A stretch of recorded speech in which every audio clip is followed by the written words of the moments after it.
Hello, I'm Ross Plasko, I work at Rive, and today I'm going to be taking you through an entire project from beginning to end to create this character, animate this character, and make this character interactive with a hover and unhover effect. So let's get started. Create the artboard. And over here we can see all of the artboard settings. The only thing I'm going to touch is this and just change the color to white. Now let's get drawing. Up here, I have my pen tool, but I'm actually just going to use the ellipse tool. So draw this circle, hold down shift, and when I move it around, you'll probably see something that looks like snapping. That's because it is snapping. However, I do not currently need snapping, so I'm just going to go up here and turn snapping and snap to pixel off. Not because they're not useful, because they are. They're definitely useful, but just not right now. I'm going to change the color to something like that. And then over here, I'll change this to head. Let's keep going. Let's add a couple more circles, very small circles. Change them to black. Duplicate, Command D. Call this right eye, left eye. Now I'm going to use the pen tool, shortcut P, and draw a path like that. Tap enter.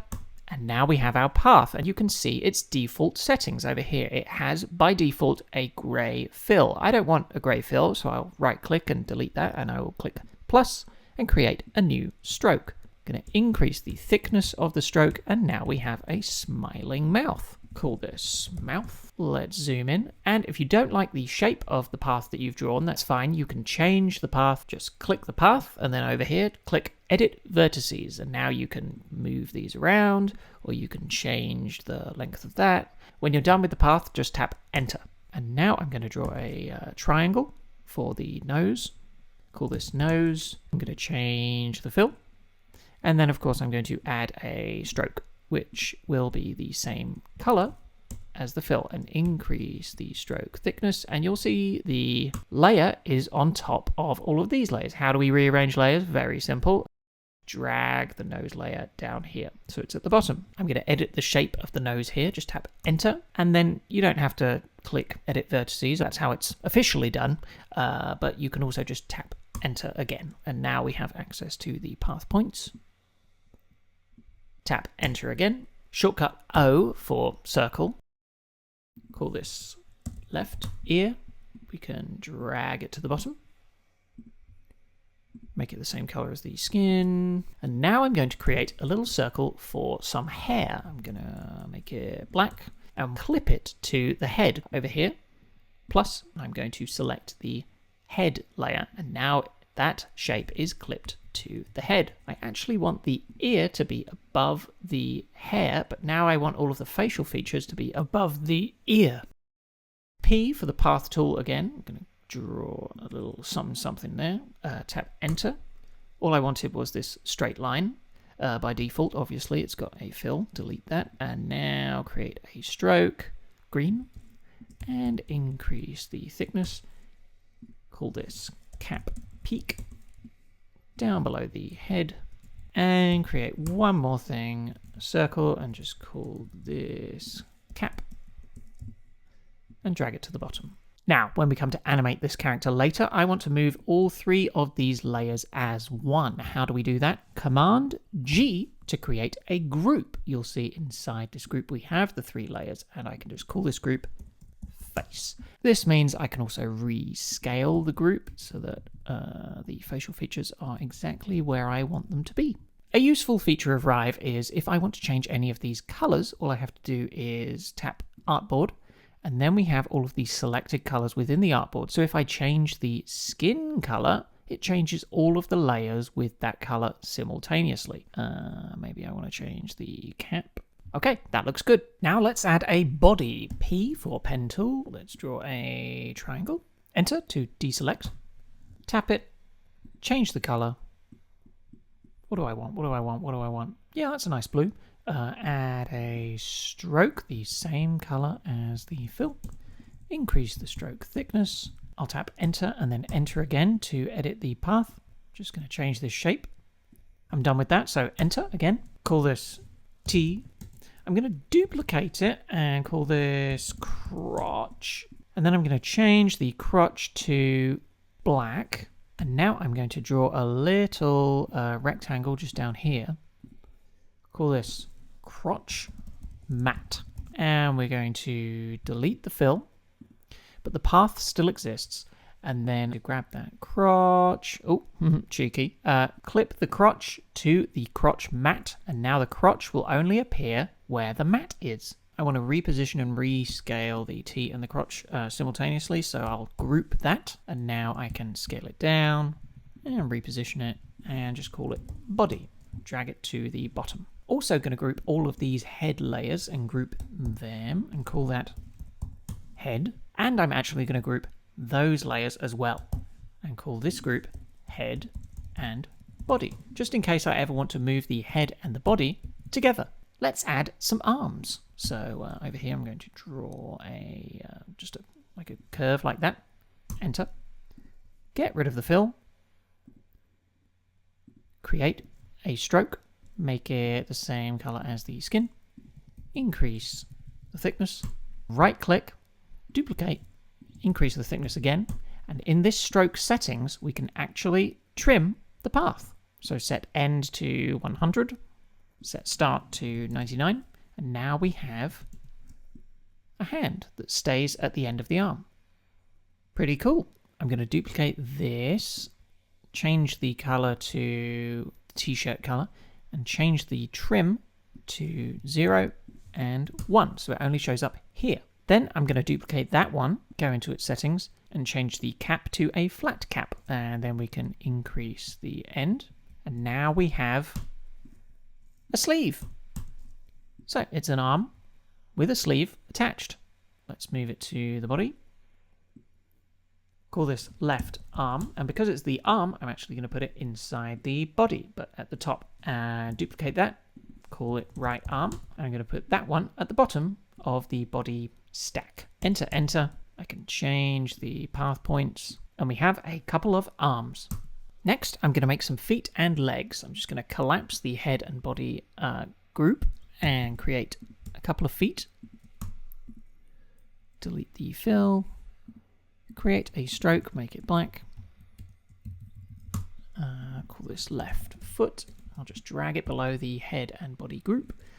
Duplicate, call this one right foot, drag it below the left foot, move it over there. Now I'm going to create a leg, so do it like that, and make sure that it has a handle that's near the knee so that we're able to bend it whilst he walks. Enter, call this left leg, drag it below everything, delete the fill, create a stroke. Let's make the stroke the same color as his skin. Increase thickness.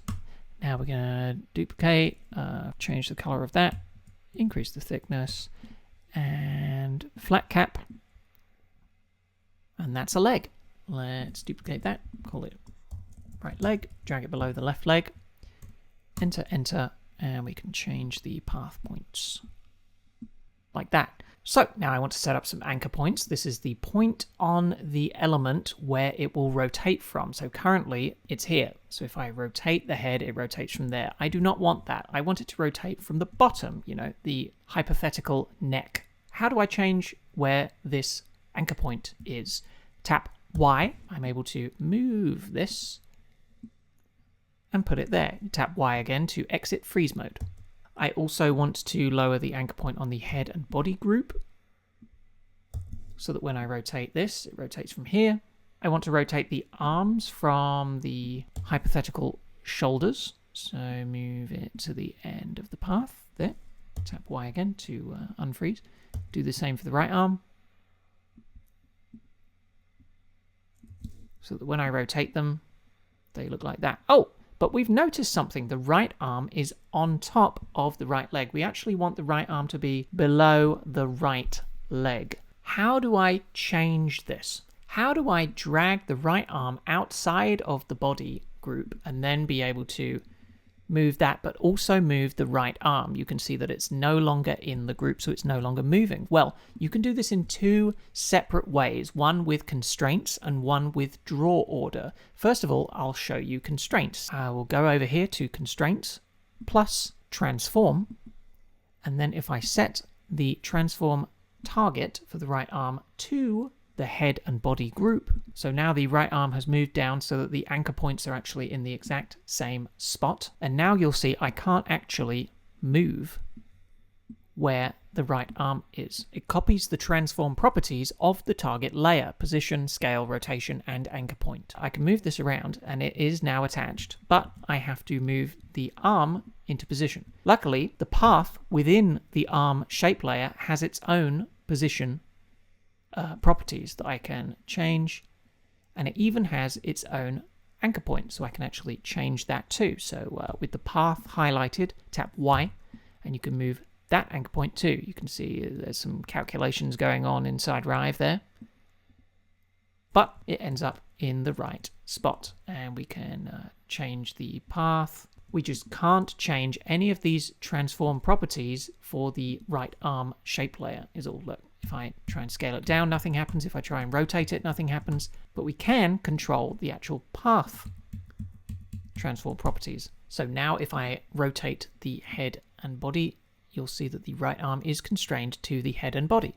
However, another, and some would say simpler option is, let me just delete the constraint. And now if I just move this back into the head and body group, let's use a draw order to draw the right arm below the right leg. I go over here, draw order, plus, and so I have my normal, it's just whatever it is right now. But then this new draw rule, I can actually go into the settings and say, make it below the target, and then I can set the target. The target will be the right leg. That has not activated yet because I need to press this. And now, even though the right arm is up here, technically it's above the right leg layer, it's being drawn below the right leg layer. So we've got our head and body group that we can move around, and we've got our left foot and our right foot that we can move around. But you may notice something, and that is that the legs are not attached. How do we attach the top of the legs to the head and body and the bottom of the legs to the individual feet? Bones. B to create a bone, and a bone needs at least 2 points to exist. So you have to click again, and then it will show this other bone, but just tap V to escape that, and now you have a bone. Naturally, it will be called the root bone, but I'm going to rename this crotch bone, and I'm going to move it near the crotch. There we go. So now if we move the head and body, you'll see that the bone moves because the bone is within the head and body group. Create a couple more bones. V. Move this one down here. Call this one left foot bone. Move this down next to the left foot. Just duplicate that and move it below the right foot bone. And move that along into place. So now we're going to bind the leg path points to the bones. Let me show you how to do that. With the leg path layer highlighted, go to Bind Bones, plus, and now we select the 2 bones that we want to bind the left leg to. That will be this one and this one. So crotch bone, and then hold down Command, highlight left foot bone. Then tap Enter. So as you can see over here, we have bound the path points of the left leg to these 2 bones. If I tap Enter and I highlight all of the vertices, you'll see that they're all weighted 100% to the crotch bone. That is because by default, all weights go 100% to the first bone that we highlight.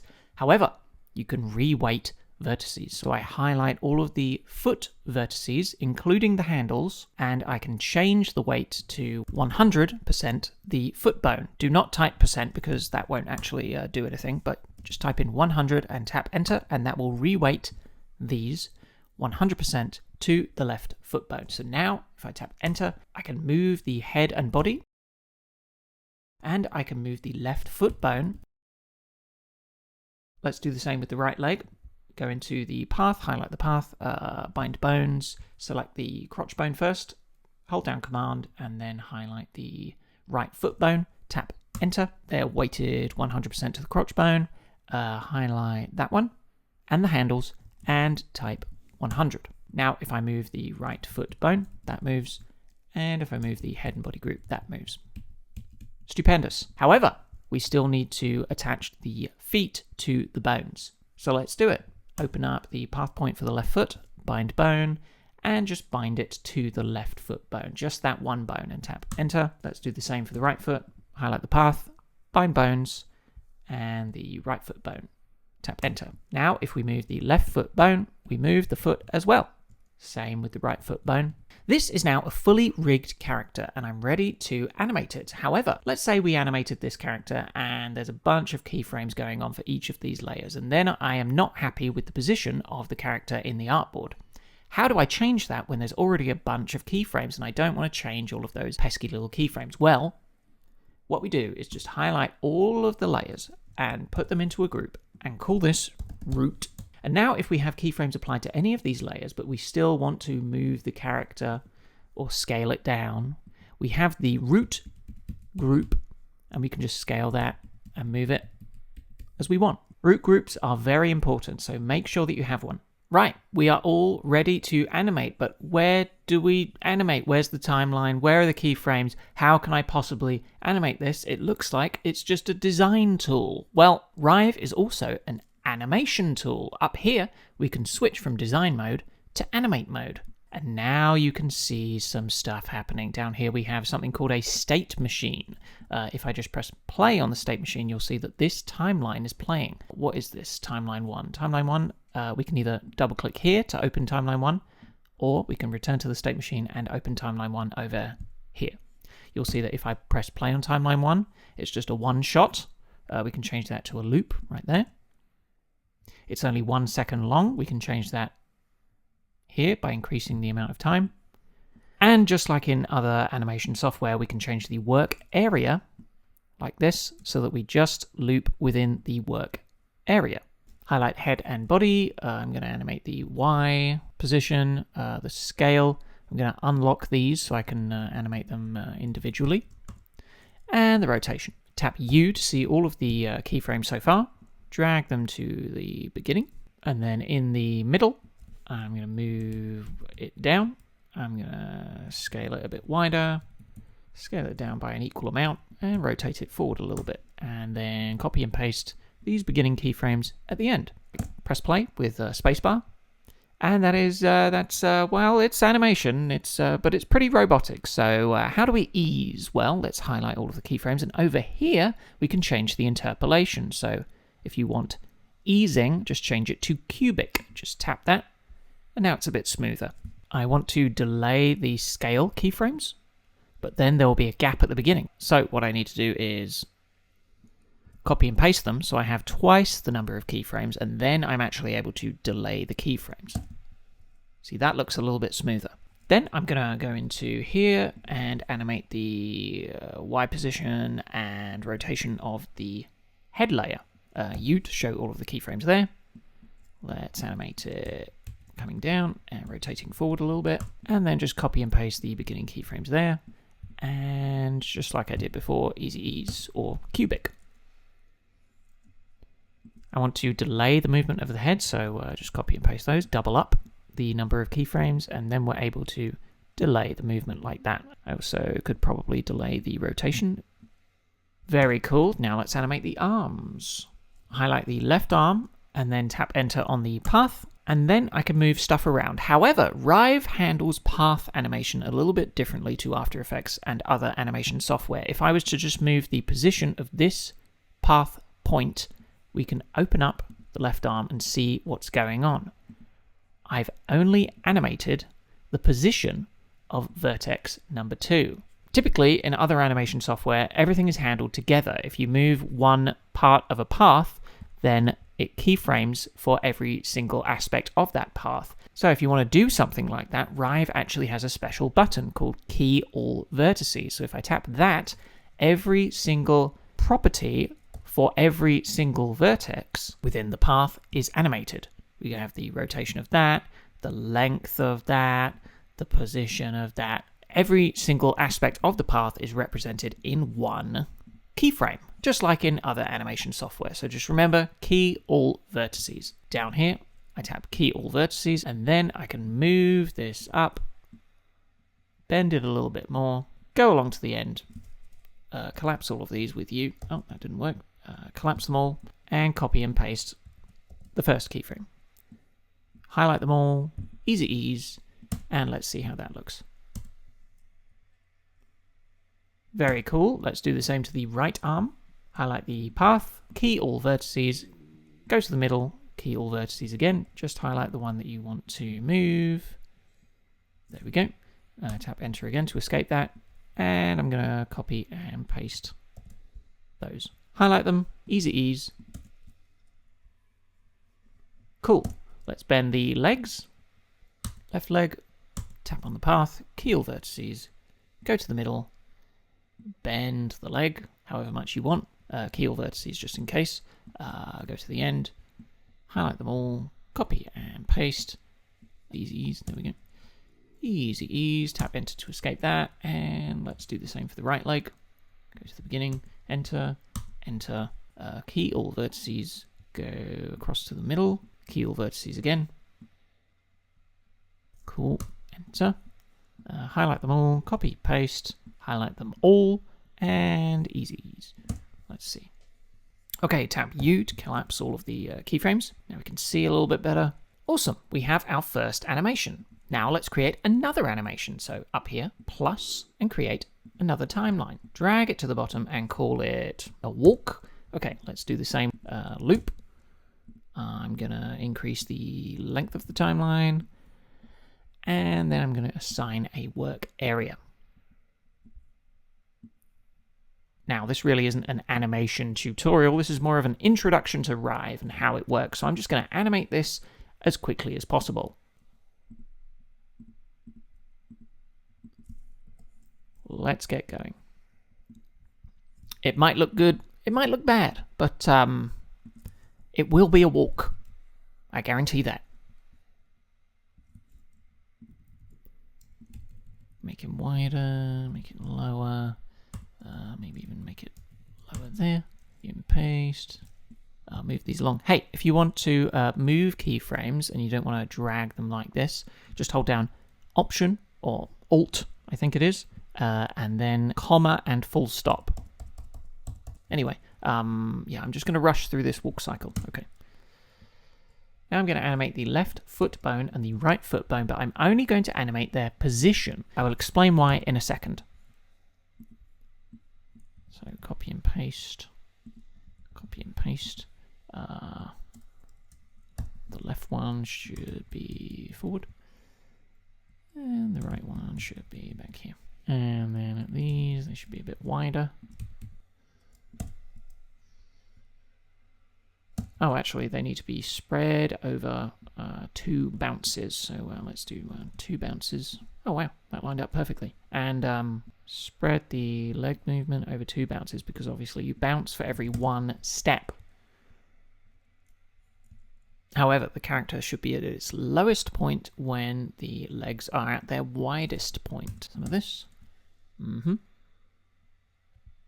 Actually, I should just be animating 1 foot at a time so that I can just copy and paste the animation over. This still feels kind of slow, but I don't really want to have to readjust all of these keyframes. How can I speed this up? Well, that's actually quite easy in Rive. It has a pretty good feature where you can speed up the playback speed. So if I just tap up on my keypad, I can speed it up to like 1.5x. And that's pretty cool. And we don't have to rearrange any keyframes. I'm going to animate the leg going up in the middle here. And then once it comes down, it should be flat against the floor. That's cool. However, I want to rotate the foot, but I don't actually want to rotate the bone because let me show you what happens when you rotate the bone. It bends the leg. So how do I rotate the foot? Well, I'm just going to animate the path of the foot shape. So I key all vertices there and key all vertices there. And then along here, I just animate it going down like that. And then over here where I want it, the ankle to hit the floor, key all vertices again. Before you move any path points, remember to key all vertices. And then a couple frames further along, I will copy and paste so that it's all flat against the floor there. Let's see how that looks. Yeah, pretty bad, but probably want to delay the body movement a little bit. So, want to make the foot go higher. And I also want to animate the left leg bending. So key all vertices there, that should probably be a straight leg. Let's go forward. When the foot is at its highest point, keel vertices and bend the knee like that. Move along to the point where the heel hits the floor, keel vertices and straighten the leg. And then we move along to the end and copy and paste the first set of keyframes. Like that. Let's see how that looks. Okay, now we're getting somewhere. So instead of rotating the foot, animating the vertices, which means that at a certain point it shortens like that, I'm going to extend that, keel vertices. Whenever you're animating path points, remember to keel vertices. I'm just going to keep repeating myself because it's super important there. Okay, I get that this is a bad walk cycle. So I'm just going to highlight the left foot bone layer in the timeline. I'm going to copy, and then I'm going to highlight the right foot bone layer up here, and then paste. That will paste the keyframes from the left foot bone to the right foot bone. Now you see they're obviously moving together because they have the exact same keyframes. I'm going to delay this movement by copying and pasting it, by doubling up the keyframes, and then I will delay it by half of the loop. So now it does that. However, obviously, right feet move slightly to the right. They have an offset to the left foot. So I'm just going to highlight each of these X keyframes and move them across about 30 pixels. 1, 2, 3. And then the next one, 1, 2, 3. Let's see how that looks. Okay. You can see that the right foot layer is actually going over the left leg layer. That is not what I want, so I'll just move that down in the stack. The right foot should just be above the right leg. There we go. That looks a little bit better. Don't think I can copy and paste the left foot animation onto the right foot, so we're just going to have to animate that again. Keel vertices.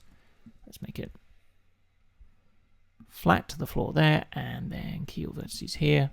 And then when we're in the air, point it down like that. Remember to keel vertices. And when the heel hits the ground, move it up like that.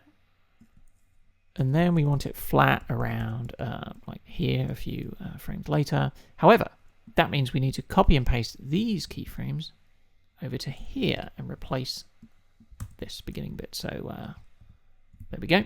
And of course, remember to add the extra bit where it is still pointing down there so that we have a nice, good looking foot. Okay, that obviously that does not look like good animation, but that's not why we're here. And now let's animate the right leg, key all vertices, very nice, in the middle. Hey, if you want to move where the timeline is, then just use comma and full stop, you know, the bracket arrows.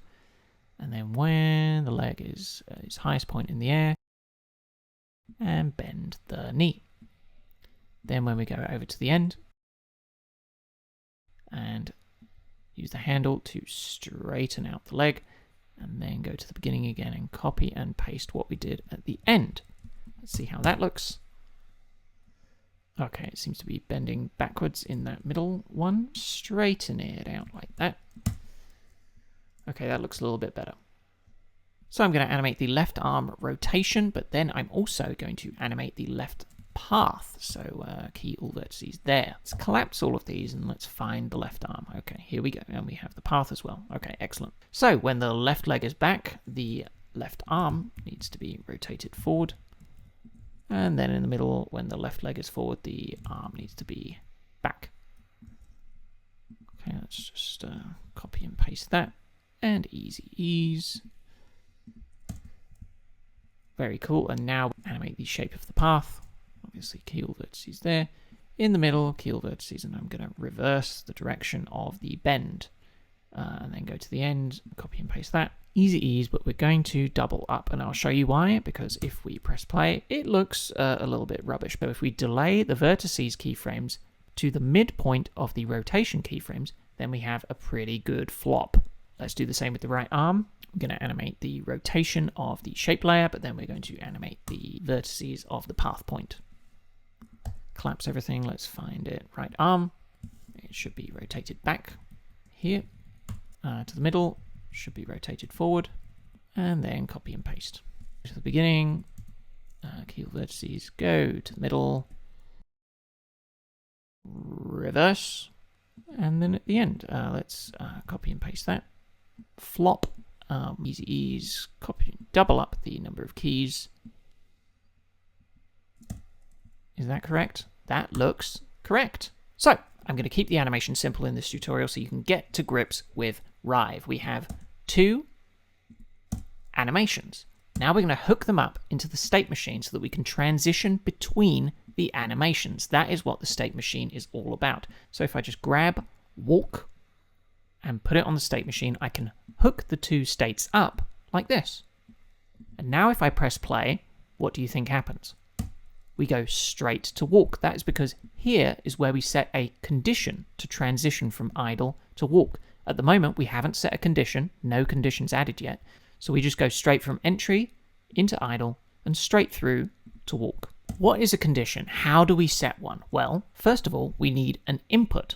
I'm going to create a number input. By default, the number is 0, and I'm going to set the condition to be that the number has to be equal to 1. So to go from here to here, the number has to be equal to 1. If I press play, we're stuck in idle because the number by default is 0. However, if I change the number to 1 and tap enter, we go straight into walk. I can also set a transition in the opposite direction and then set a condition here. And the condition will be if the number is equal to 0, then travel from walk to idle. So now if we press play, by default it's 0. I can change that to 1, and then I can change it back to 0. And you might notice something interesting. This isn't what our idle animation is meant to look like, and this isn't what our walk animation is meant to look like. It's messed up. What is the reason for this? Well, when you set keyframes in one timeline and then transition to another timeline, if you haven't set keyframes for the same layers in each of the timelines, then the previous timeline's keyframes will freeze where they are. Just as an example, if I set the color of his t-shirt to blue in idle, but I don't set the color of the t-shirt to anything in walk, when I transition from idle to walk, the t-shirt will still be blue. This is the same concept for character animation. If you animate the position of the feet, let's say in walk, but we haven't animated the position of the feet in idle, when we transition from walk to idle and the feet are like in the air, because there's no keyframes for the feet in idle, they will freeze at the position that they were in the walk cycle. How do we fix this? Well, we simply set keyframes, even just one keyframe, for each animated attribute in both timelines. So for instance, in here, I know I've animated the scale, Y position, and rotation of the head and body. Let's check that I've done the same in here. No, I've actually animated the X position in here. So to make sure everything works correctly, I will go back into idle and I will just simply set one keyframe for the X position of the head and body group. Now let's do the same for the rest. So head, what did I animate? Rotation and Y position. Let's see what I did in walk. I didn't animate the head at all. So let's set a rotation and a Y position keyframe there.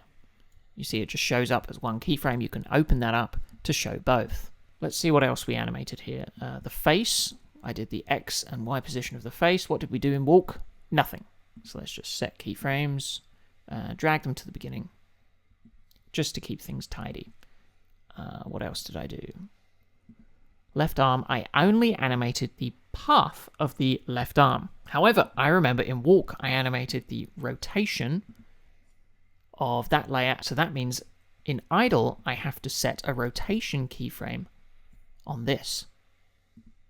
I'll just do the same on the right arm as well. You see, in walk, we have a rotation keyframe. In idle, we have nothing, so let's set a keyframe. I know in walk, I animated the bone positions, the X and Y positions of both the bones. So let's do the same in idle, X and Y. I also know in walk, I animated the path points of the right foot and the left foot. So let's just set keyframes for those. I did it for the leg as well. Do it for the other leg. And where's the foot? There it is. Key all vertices. And if I remember everything correctly, I think that's it. So now we can transition between the two animations. However, as you can see, we have a hard cut in the transitions. How do we get a smooth transition between the animations? Well, Rive has a very simple solution for this as well. Highlight the conditions, and we can actually set a duration for the transition. So I'm going to set it to 500 milliseconds, tap enter, and now if I press play and I change the number, we transition between the animations in a smooth way. I can even change the transition to like 1 second, 1s, tap enter, and then you can see just how smooth it can be. Pretty cool. But what about interactivity? How do I hover over the character and then have it change from idle to walk, and then unhover over the character and have it transition back? Well, that's what listeners are for. We can listen to how our mouse is interacting with a specific layer, and then we can activate an input depending on what's going on with those listeners. So I'm going to go back into design mode and I'm going to create a hitbox. Make it a long ellipse and put it inside the root. Delete the fill, and I'm going to call it hitbox. Go back into animate mode. You can also access animate mode with tab. And I'm going to create two listeners. One is called hover hitbox. One is called unhover hitbox. So in hover hitbox, to set the target to the hitbox, tap that and then tap the hitbox layer. There we go. So if the pointer enters the vicinity of the hitbox, then we set the input number to 1 because we want to transition from here to here, and the condition is that the number needs to be 1. Then in the other listener, set the target to the hitbox, and then we say if the pointer exits the vicinity of the hitbox, set the number to 0. So now, if I press play and hover my mouse over the character, it will transition to walk, and if I unhover my mouse over the character, it transitions back to idle. You can actually see when I hover, you see the number down here changes. You see, back up to 1, back down to 0, up to 1, back down to 0. And there it is, we have your first interactive character created in Rive.